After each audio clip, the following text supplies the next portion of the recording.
Mobil bensin murah yang selama ini jadi andalan masyarakat Indonesia kini mulai terancam. Penjualan mobil listrik melonjak hampir 90%, sementara mobil LCGC justru anjlok tajam. Apakah era mobil BBM di Indonesia benar-benar mulai berakhir? Dan siapa yang paling terdampak dari perubahan besar industri otomotif ini? Industri otomotif Indonesia sedang memasuki fase perubahan besar. Mobil berbahan bakar minyak atau internal combustion engine, khususnya segmen mobil murah ramah lingkungan alias LCGC, diprediksi akan terus mengalami tekanan dalam beberapa tahun ke depan.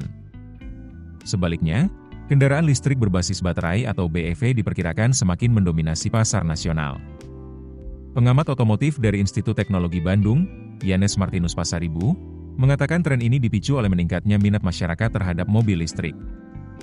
Selain itu, pemerintah juga dikabarkan tengah menyiapkan insentif baru untuk kendaraan listrik pada pertengahan tahun 2026. Menurut Yanes, kondisi tersebut akan memberi tekanan besar pada mobil entry-level bermesin konvensional, terutama LCGC yang selama ini menjadi tulang punggung pasar otomotif Indonesia. Data Gabungan Industri Kendaraan Bermotor Indonesia atau Gaikindo menunjukkan perubahan itu sudah mulai terlihat jelas. Sepanjang Januari hingga April 2026, penjualan mobil listrik berbasis baterai melonjak 89,4% secara tahunan. Dari sebelumnya sekitar 25.000 unit, kini meningkat menjadi hampir 48.000 unit.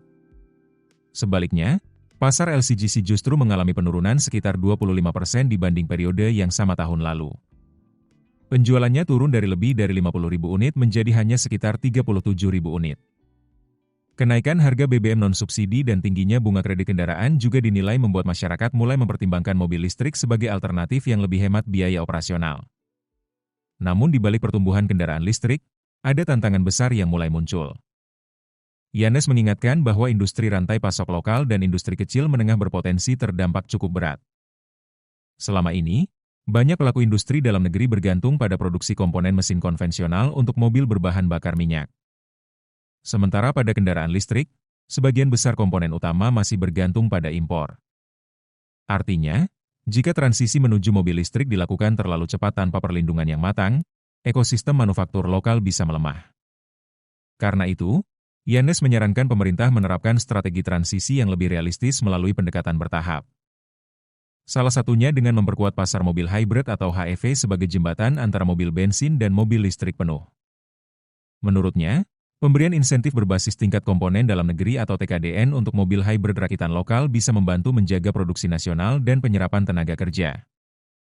Transisi bertahap selama 2 hingga 3 tahun dinilai penting agar industri otomotif Indonesia tetap mampu bersaing tanpa kehilangan fondasi manufaktur lokal yang sudah dibangun selama puluhan tahun.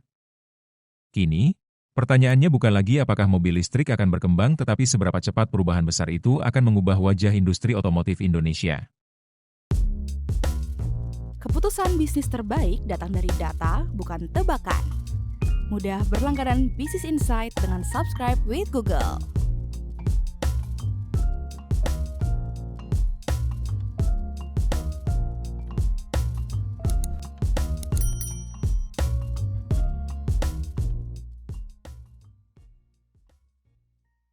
Download aplikasi Kontan sekarang di App Store atau Play Store.